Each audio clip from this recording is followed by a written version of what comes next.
Bonjour à tous. Bonjour Joanne. Bonjour. Moi je suis donc Cathy, je suis psychologue et coach pour les femmes qui veulent passer de l'épuisement à l'épanouissement. Et aujourd'hui, j'avais envie d'interroger Joanne Mercier. Merci Joanne de participer à cette interview.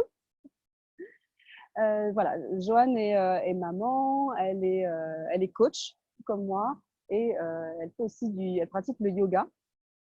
Voilà, donc elle va se présenter et puis j'avais envie de lui poser plein de questions sur sa pratique, sur comment elle vit sa vie de femme, de maman et ce qu'elle propose justement aux femmes aujourd'hui. Voilà, donc Joanne, est-ce que tu peux te présenter? Oui, bonjour Cathy. Donc voilà, je suis Joanne, j'ai 3 enfants qui sont plutôt âgés, ils ont 17, 16 et 10 ans. Je suis aussi, enfin j'ai 45 ans et j'ai intégré une formation de yoga il y a 3 ans pour devenir professeur de yoga. Et l'année dernière, donc, j'ai complété cette formation par une formation de coaching où on a eu la chance de se rencontrer, Cathy. Euh, Au préalable, depuis 2006, je suis quand même dans l'accompagnement des personnes dans tout l'aspect financier de leur vie, puisque je suis conseiller en gestion de patrimoine indépendant, activité que je continue à exercer sporadiquement en ce moment, mais ce qui m'aligne et ce qui me nourrit, c'est vraiment cet accompagnement, mais plus dans le bien-être, dans l'alignement de la personne, dans son harmonie et son équilibre. Ok, intéressant tout ça. Et puis des choses qui a priori ne se ressemblaient pas trop. Et là, tu as réussi à trouver quelque chose qui s'aligne. J'avais envie de te demander, est-ce que tu as connu l'épuisement ou que ce soit en tant que mère, en tant que professionnelle, est-ce que c'est quelque chose que tu as déjà vécu toi? Euh, j'ai la chance d'être bien accompagnée par un mari qui est attentif et je pense pas réellement avoir vécu ces phases d'épuisement. Alors, il y a eu des baby blues un petit peu, mais j'ai eu la chance de pouvoir élever mes 2 aînés ensemble. Je travaillais pas, donc j'ai poursuivi cette vie de maman au foyer pendant 3 ans. Et après, j'ai intégré un métier dans lequel bah, je gérais mon temps. J'ai peut-être au profit de l'éducation de mes enfants, peut-être délaissé un petit peu l'aspect professionnel pendant un moment. D'accord. Je me suis protégée, je pense, en fait, par là.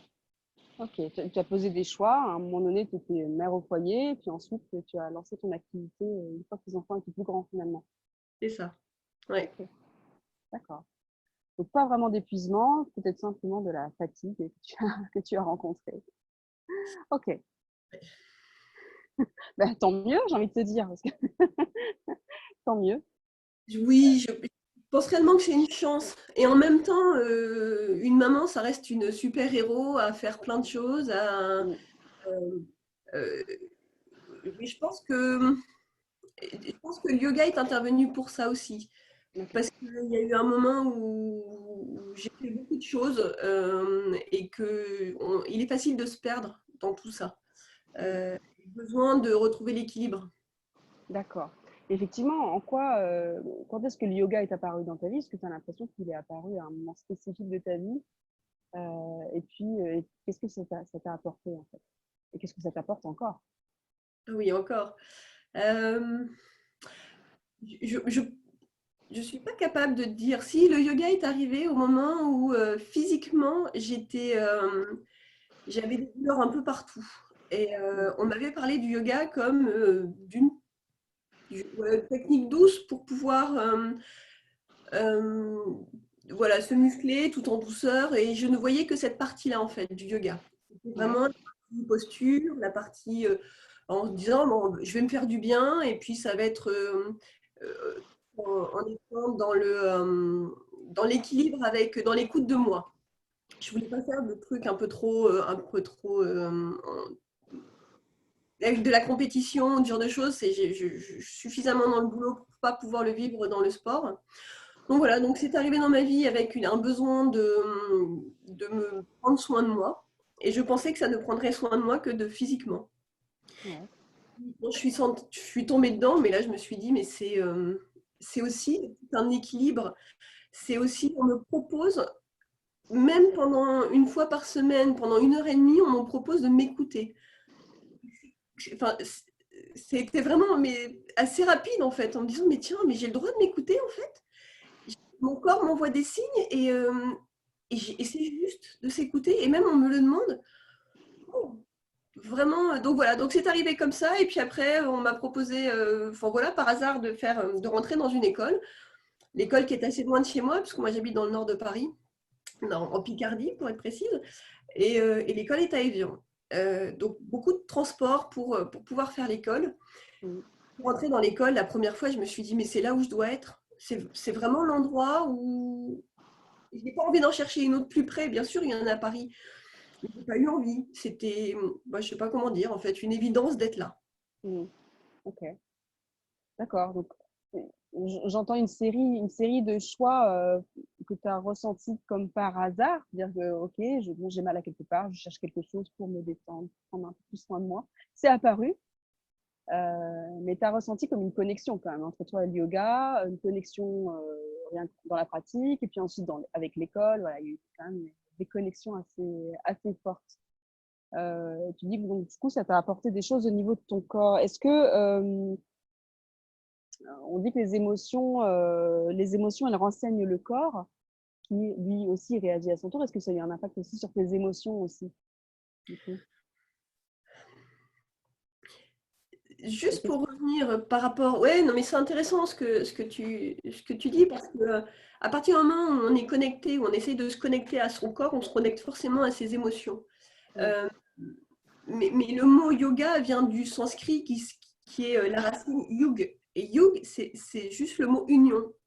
Et qu'est-ce qu'on cherche en yoga finalement? C'est l'union du corps, de l'esprit et de l'âme. Et, et comme je, je pense qu'on n'est pas nos émotions en fait. Nos émotions sont des révélateurs de qui on est. Ouais. Mais, moi, je peux pas dire je suis la colère ou je suis voilà. Alors il y a des moments où je vis la colère et l'idée et le fait de faire du yoga, pour moi, c'est vraiment de vivre ici et maintenant la colère ou la tristesse et d'accepter l'émotion qui vient en nous parce que si elle existe, elle a juste pour objet d'apprendre à nous connaître. Mm. La refouler, pour moi, c'est lui donner plus d'envergure quand elle va revenir. Donc oui, l'émotion, c'est c'est des indicateurs de qui on est. Et au travers du yoga, mais le yoga, c'est pas uniquement des postures, c'est pas uniquement enfin voilà, tout ce qu'on peut voir dans les magazines avec une souplesse et c'est une partie du yoga. Et donc, je pourrais citer Patanjali qui a écrit les Yoga Sutras et qui cite les 8 membres du yoga. Dans les 8 membres du yoga, la posture, on va parler d'asana, n'est qu'un seul membre du yoga. Euh, il y a d'autres choses et donc il y en a 7 autres parties dans le yoga qui font la complétude du yoga. Et notamment, et j'ai envie de parler un petit peu de méditation, parce qu'au travers de la méditation, qui est aussi un des membres du yoga, on peut aussi gérer ses émotions. Mm. Je lisais là que la méditation, on a prouvé qu'elle arrivait à délivrer des hormones et qu'on avait 30% d'hormones du bonheur en plus quand on médite régulièrement. Et donc des endorphines, hein, c'est ça? Oui, c'est ça, des endorphines. Ouais. Donc ça vient, enfin voilà, toute cette conscience de soi vient forcément, a forcément un impact sur ses émotions. Et tu disais tout à l'heure, tu parlais de connexion. Pour moi, oui, la connexion, c'est être connecté avec soi Mm. pour apprendre à se connaître et comprendre pourquoi les émotions viennent. Et c'est hyper intéressant ce que tu dis là. C'est-à-dire que tout ce qui est yoga, méditation, en tous les cas, la conscience, en gros, c'est la conscience d'être soi, de soi, ça a un impact sur l'épanouissement par la suite, quoi. Je pense qu'en fait, c'est une des clés de, d'être soi, de pas, et d'accepter qui on est et de vivre dans l'instant. Parce que l'émotion, en fait, elle est juste pour te dire, ouh, coucou, je suis là, je suis triste. Elle te force en fait à regarder l'instant, le moment. Mais voilà, c'est juste des clés en fait de comment tu fonctionnes. Mm. On parle beaucoup en yoga aussi d'être, on est un observateur de qui on est. Donc apprendre à s'observer, apprendre à observer ses réactions par rapport à un événement, c'est ça qui va nous amener sur le chemin d'apprendre qui on est. Et quand on apprend qui on est, ben, on vit plus en harmonie, donc on vit plus sereinement par rapport à tout ce que la vie nous offre. Et les Ok, émotions, c'est un élément, un indicateur très intéressant d'ailleurs. c'est ça. Il peut y avoir les émotions, il peut y avoir les maladies, il peut y avoir un tas de choses qui sont des indicateurs de ce qu'on vit dans l'instant. Ok. Moi, je rencontre quand même beaucoup de femmes qui en font trop, qui disent se sentir dépassées dans leur quotidien, notamment en ces temps de confinement là, qui ont tendance à en faire trop. Moi-même, hein, parfois, j'en fais trop. Je vais être à la fois une femme au foyer, une mère au foyer, faire la cuisine, faire la lessive, travailler aussi et faire des interviews. Je veux tout faire à la fois. Et donc, ça génère pas mal de stress chez elles. Et ma question, c'était... attends que je réfléchisse. Euh, donc voilà, elles aimeraient éviter ces situations de stress. En quoi le yoga peut être un outil intéressant justement pour gérer cette situation, notamment le stress. C'est ça ma question. Alors le stress pour, enfin, c'est intéressant d'aller revenir sur ce qu'est le stress au départ, qui est, selon moi, c'est une définition que je donne, c'est une réaction physique du corps. Parce que quand le corps a des besoins, le cerveau doit y répondre. Donc il y a une connexion entre le cerveau et le corps. Le corps va envoyer des demandes et donc un moment de stress peut être aussi une réaction, donc le cerveau va réagir assez rapidement et tout ça passe par le système nerveux. Je suis obligée de parler un petit peu d'anatomie parce que et du fonctionnement du corps parce que ça va venir nourrir la réflexion sur ce qu'est le stress. Et oui, ouais. Et le système nerveux, un des systèmes nerveux qu'on a, donc c'est cette communication entre le cerveau et le corps, c'est le système nerveux autonome. Et dans ce système nerveux autonome, il y a le système parasympathique et sympathique. Le sympathique, lui, va venir donner des coups de fouet, va agir, il faut tout de suite être dans l'action. Et c'est un peu l'idée du stress, c'est-à-dire que le stress va nous forcer à être dans l'action. Donc on va être dans l'action, on va stimuler notre système sympathique, on va y aller, on va accélérer, on va se nourrir, on va faire plein de choses. Et normalement, il y a le système parasympathique qui vient freiner tout ça. Créer, et donc on retrouve, quand on dort, on va ralentir les fonctions du corps pour pouvoir porter juste l'équilibre entre le sympathique et l'accélérateur, et qui est vraiment ce système de stress, et puis le parasympathique qui est juste le système de frein. Je pense que le yoga, dans tous ces membres, en fait, dans les membres dont j'ai parlé tout à l'heure, permet d'aller retrouver l'équilibre avec ce système parasympathique. Et parce que la vie, elle est stressante. Enfin voilà, on est stimulé tout à l'heure partout. Arriver à faire des pauses, que ça soit en méditant, que ça soit en faisant effectivement des asanas, donc des postures, parce que je pratique un yoga qui est dans l'écoute de soi. Donc mes postures, je les maintiens. Donc je suis obligée d'être connectée à moi pour savoir si effectivement si j'ai une douleur, si la posture elle me convient pas. Mais ce temps de ralentissement permet de créer cet équilibre en fait entre le para et l'orthosympathique. Euh, alors, comme le stress va être un système d'adaptation du corps à ces agressions physiques, c'est juste de retrouver, à mon sens, un équilibre entre le stress et les moments de décompression qu'il faut avoir si on ne veut pas se laisser déborder par tout ça. Parce que le cerveau, il a la capacité en fait à emmagasiner tout. Il faut juste lui laisser trouver ce temps-là de réénergiser en fait, en se Ouais. calmant. c'est ça, effectivement, comme tu dis, hein, dans la vie de tous les jours, on est hyper stimulé, y compris dans la vie de tous les jours. Alors, à la fois, dans le confinement, on peut en faire trop, mais à la fois, c'est aussi l'occasion, à mon sens, de ralentir, de prendre le temps. Voilà, moi j'observe ça, hein, que je prends beaucoup plus le temps de faire certaines choses, d'être aussi avec les enfants, d'être avec les conjoints. J'observe ça, vraiment, cette notion de prendre le temps, donc de ralentir le rythme, et du coup d'être et du coup ça crée moins de stress, effectivement. Ouais, et puis tu as raison.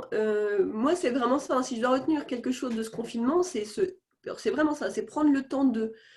Mais quand tu es en yoga, puisque finalement on ne fait pas, enfin on peut vivre en yoga, c'est que les instants que tu passes, tu les vives pleinement. Quand tu es avec tes enfants, être pleinement avec tes enfants, parce que eux, ils vont en avoir besoin, ils vont ressentir, donc ils vont être peut-être moins sollicitants après, parce que le temps que tu leur as accordé, il était vrai. Mais on peut être aussi, alors ça s'appelle le karma yoga, hein. On peut faire sa vaisselle en étant en yoga aussi, hein. C'est Ok, pleinement. Tu vois, vraiment, on est là. On n'est pas en train de penser à 15 trucs. On essaye de rester ancré. Et donc, en fait, la vie de tous les jours peut être une occasion d'expérimenter le yoga. ok. Effectivement, comme tu dis, c'est pas qu'une notion de posture, quoi. Ça a un sens beaucoup plus large que la posture Ah, en elle-même, et du coup, avec des effets sur la vie de tous les jours, quoi. ouais, tu fais ta vaisselle, tu fais ton yoga, tu prends ta douche. Retenir le ici et maintenant. Le yoga, c'est maintenant. Et si tu fais tout en étant dans cet état d'union avec toi, euh, la pensée, bien souvent, c'est quelque chose vers lequel on essaye de limiter. Pas qu'on ne pense plus en yoga, c'est juste qu'il y a des moments qui sont faits pour penser, pour être créatif, pour créer. Il y a des moments, il faut juste laisser aussi écouter notre corps. Parce que si on n'arrête pas d'avoir des pensées, on n'écoute plus ce qu'a notre corps à nous raconter, Mm. puisqu'on continue avec nos pensées. C'est ça. Et du coup, on se laisse dépasser par tout par nos émotions, justement, et on fait des maladies. Il y a une question qui me vient là, c'est comment ta famille, à toi, réagit au fait que tu fais du yoga? Comment tu leur transmets ça? Et est-ce que tu leur transmets ça, en fait? Alors, l'année dernière, quand j'ai commencé en fait l'école, je rentrais les week-ends et comme c'est quand même assez sollicitant, c'est c'est 7 week-ends par an, plus une semaine en été, l'école. Donc, ces week-ends-là, il a fallu que mon mari prenne le relais, gère les enfants, gère la famille en fait, enfin la maison, la vie de la maison. Et, euh, et donc, quand je suis revenue, au début, c'était ouais, mais maman, c'est bien ton école, tu es contente quand tu rentres, mais nous, tu nous manques. Donc, j'ai proposé à ma petite dernière, qui avait à l'époque 7 ans, de lui donner des cours, là, toutes les deux, de s'allonger sur un tapis dans sa chambre, et puis de respirer, et puis d'apprendre à respirer, d'apprendre à être là. Euh, Ma fille m'a demandé, ma grande, qui avait 15 ans, m'avait demandé de temps en temps dans le jardin de lui donner quelques cours ou l'aider à trouver des moyens pour respirer, pour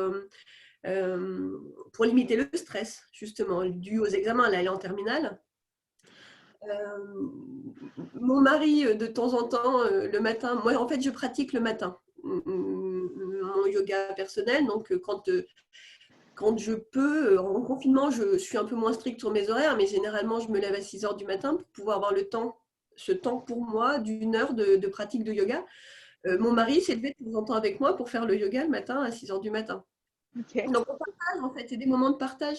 Et l'année dernière, j'ai donné des cours de yoga aux enfants pendant 1 an, à des enfants de mon village, et ma fille faisait partie du cours. Ok. Donc, on essaye de cumuler, mais en fait, après, c'est un vrai état d'esprit, c'est-à-dire qu'ils me sentent plus présente, ils me sentent moins stressée, ils me sentent tourner dans le jardin, prendre du temps avec eux, me connecter, en fait. Euh, alors, c'est peut-être mon fils qui a 16 ans, enfin, qui avait à l'époque 14 ans, qui adhère peut-être le moins à tout ça, en fait. C'est ça, je pense que c'est pas tous les enfants, toutes les personnes, d'ailleurs pas tous les enfants, mais n'importe qui ne va pas forcément adhérer à ce type de pratique, enfin, j'imagine.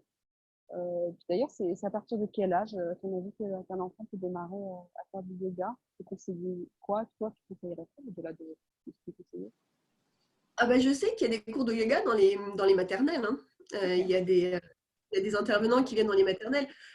Bien évidemment, ça va pas être le même yoga que tu vas donner à des enfants de maternelle, à des enfants de 10 ans ou des ados de 15 ans.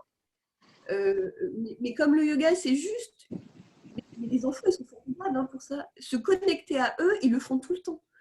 Euh, Prendre le temps de regarder un paysage et de rester en contemplation devant quelque chose. En fait, ils sont au yoga, les enfants. C'est en grandissant qu'on perd, en fait, cet art de vivre en vivant l'instant présent. Ah, mais tout à fait. Les enfants sont dans l'instant présent, clairement. Les émotions, ils les vivent pleinement, ils vivent tout pleinement. Donc, C'est ils sont en yoga. Donc, finalement, ils sont notre. On devrait les observer plus longtemps, les enfants, et prendre ce temps c'est pour ça, voir comment ils. ouais, parce qu'on peut avoir tendance justement à les limiter, à les freiner dans leurs émotions, dans les émotions qu'ils vivent, hein. C'est souvent ce que ça provoque chez l'adulte. Quand on peut voir un enfant crier, pleurer, on a envie justement de l'arrêter, de lui dire non mais stop, arrête de pleurer, arrête de te mettre en colère. Alors que finalement, il a besoin de vivre sa colère ou sa tristesse. Il en a besoin. Je pense aussi qu'il a besoin, mais il faut qu'il la reconnaisse. Tu vois, Ouais. il faut qu'il sache aussi que, ouais, c'est quoi en fait? Est-ce que c'est de la colère? Est-ce que c'est de la tristesse? Pouvoir mettre des mots, pouvoir l'imager. Donc, la métaphore, et ça, on voit bien ça aussi dans le coaching, travailler sur la métaphore avec les enfants, Mm. c'est un outil qui est incroyable parce qu'ils ont cette capacité à rendre les choses, enfin, à vivre ces choses-là et à les visualiser. Et une fois qu'ils les visualisent, après, ils peuvent en faire ce qu'ils veulent. La boule noire, donc ma dernière a visualisé quand elle est en colère, elle a une boule noire dans le ventre. Bon, mais à partir du moment où tu as la boule noire dans le ventre, tu peux jouer avec elle. Tu peux la Mm. retirer, tu peux décider de ne plus la garder. C'est ça, la métaphore, pour ceux qui ne connaissent pas, c'est visualiser une image, hein. Mais le mieux, c'est pour la séance avec quelqu'un pour comprendre de quoi il s'agit. Parce que, effectivement, ta fille voit une boule noire, d'autres peuvent voir autre chose. Ok. Et justement, qu'est-ce que tu conseillerais, toi, aux mamans qui se sentent épuisées, en ce moment notamment, aux femmes qui n'arrivent pas à la fois à gérer leur vie de maman et leur vie professionnelle, qui se sentent un peu, n'arrivent pas à trouver cet équilibre, qu'est-ce que tu leur conseillerais, toi? Euh, à gérer, si c'est à stimuler en fait leur système parasympathique. Donc, trouver des trucs pour limiter le stress et reprendre le contact avec l'instant présent. Mais il y a plein de trucs à faire. Ça peut être prendre 5 minutes pour soi, à aller regarder la nature qui bouge, aller observer un coucher de soleil quand c'est possible, Mm. à se connecter à l'instant présent. Après, il y a beaucoup d'applications qui sont sur la méditation. Donc, je pense Mm. que c'est aussi une manière d'arriver à se connecter à soi. Je ne vais pas les citer, mais bon, voilà, des applis qu'on trouve sur les téléphones qui existent. Donc, ça peut être pour moi une astuce. Et puis travailler peut-être aussi sur de la respiration, se recontacter au souffle, à l'inspiration et l'expiration, qui est un. On est dans un système aussi du corps qui est un réflexe. On n'a pas à penser comme la digestion, comme Mm. plein de choses. Sauf que là, on peut agir sur notre respiration.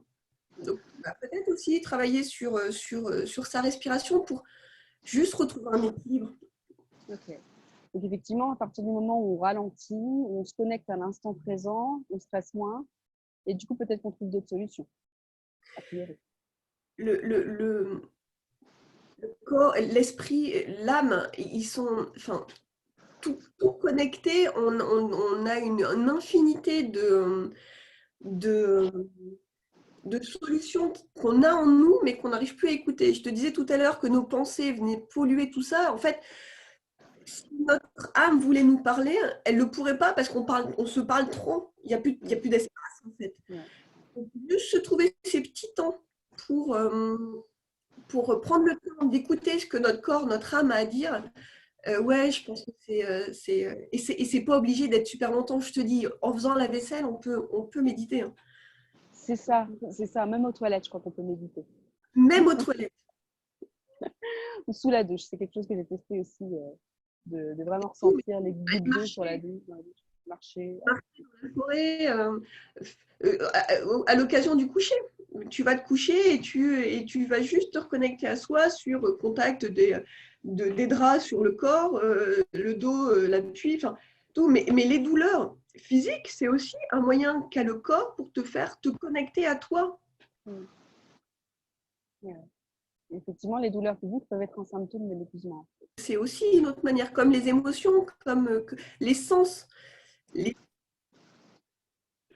Comment?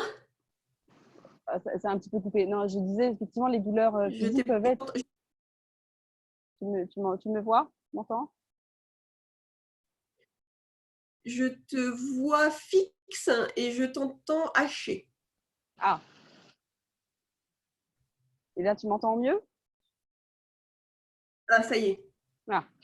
Alors, je disais effectivement, les symptômes physiques peuvent être les douleurs, hein, par exemple, peuvent être un signal d'alerte. C'est important de les observer, de les écouter. Oui,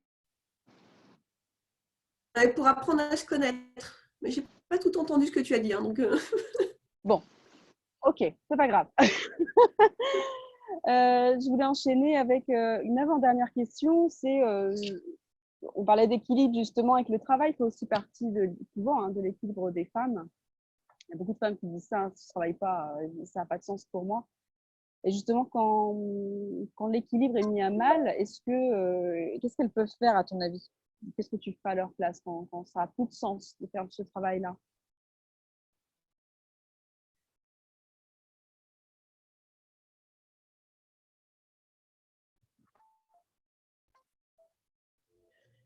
alors, je suis désolée, ta question a été tellement hachée que je n'ai pas entendu. Je vais essayer, je vais essayer de partager. Je t'entends plus. Tu m'entends plus? Est-ce que là, tu m'entends? Ça, c'est les problèmes de Revenez. connexion et de confinement. Tout le monde est connecté en même temps. Alors, Alors, est-ce que tu m'entends? oui, là, je t'entends bien. Ok, donc je disais que le travail avait de plus en plus de place dans la vie d'une femme. Lorsqu'il fait plus sens dans la vie d'une femme, est-ce que tu aurais des conseils à donner? Qu'est-ce que tu ferais à leur place? Qu'est-ce que tu leur conseillerais de faire? Alors, c'est une question difficile parce qu'il faut quand même pouvoir assumer les charges quotidiennes et dire à quelqu'un, bah, quitte ton taf, vis en équilibre avec ton corps, la nature et ton âme. Enfin, je me sens mal placée pour le dire, mais d'entamer une démarche de connaissance de soi, je pense que pour moi, c'est une des meilleures façons pour apprendre justement à savoir ce pourquoi on est là en fait. Ok, effectivement. D'accord, ouais, super. J'aime beaucoup cette réponse. D'apprendre d'abord à se connaître avant de tout quitter et tout envoyer valser. Ouais, puis c'est trop facile en fait. Puis je veux pas. Non, mais puis je le ferai pas moi, donc je le conseillerais pas non plus en fait. Non, non, mais en même temps, tu l'as dit en tout début d'entretien, hein, tu chevauches entre deux métiers et c'est parce qu'il y a une question financière, une question que je ne peux pas laisser tomber les clients comme ça, etc. Enfin, tu restes dans tes engagements tout en apprenant à connaître, tout en développant autre chose à côté, tout en équilibre comme ça, C'est ça. que j'ai compris. Ok, pour terminer, est-ce que tu aurais des conseils à donner à ceux qui veulent retrouver l'équilibre, justement, dans leur vie? Il y a celles Bon, qui veulent retrouver l'équilibre.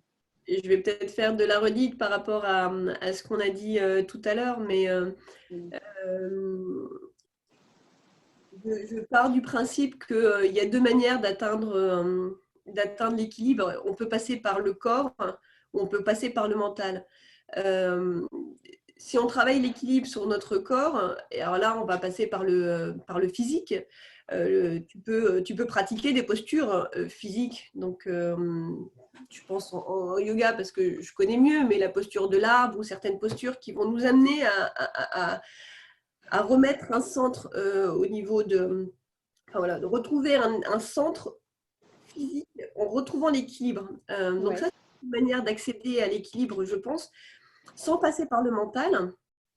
Il y a aussi, je l'ai dit tout à l'heure, je pense des exercices de respiration, parce il y a des techniques en fait qui permettent de retrouver, je pense, un équilibre aussi, mais toujours en passant par le corps.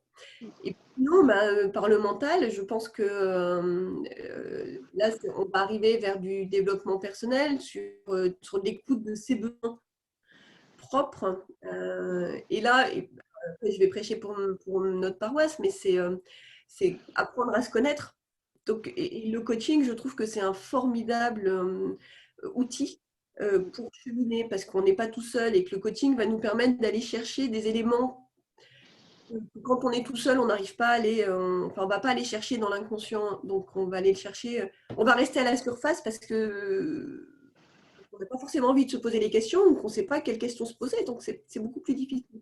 En étant accompagné, donc là, voilà, pour moi, il y a 2 clés d'entrée en fait pour retrouver l'équilibre. Oui, et elles peuvent être complémentaires, ceci dit. Tu peux faire les deux. Complètement, complètement. Après, moi, j'aime bien aussi dire que être dans la gratitude, être dans l'instant présent et être heureux parce que la vie nous apporte, va créer pareillement, il va y avoir physiquement des réactions hormonales, d'être dans cette joie-là, et en étant dans la joie, enfin, tout va se rééquilibrer aussi. Je suis plutôt quelqu'un d'optimiste et on a toutes les clés. En fait, il faut juste peut-être être accompagné pour savoir comment rentrer la clé dans la serrure et ouvrir la porte. C'est ça. Là, je suis tout à fait d'accord avec toi. Effectivement, on peut prêcher pour sa propre paroisse. Je pense que si on fait ce métier-là, c'est que ça a du sens pour nous et on a tous les deux l'envie d'accompagner les gens. C'est ce qui nous anime, d'être dans l'accompagnement et le bien-être. Écoute, je te remercie beaucoup, Joanne, de cet échange et de tous ces conseils. Merci beaucoup, Cathy. Merci à toi. C'était sympathique. Je mettrai en commentaire un lien si quelqu'un veut te trouver ou discuter directement avec toi. Peut-être que les gens ont des questions, n'hésite pas à commenter ou voilà, dire comment ils vivent les choses actuellement. Et puis, n'hésitez pas à partager cette vidéo que je mettrai sur ma chaîne YouTube. Voilà. Merci Joanne et à très vite pour tout le monde. Merci, Cathy. Au revoir, tout le monde.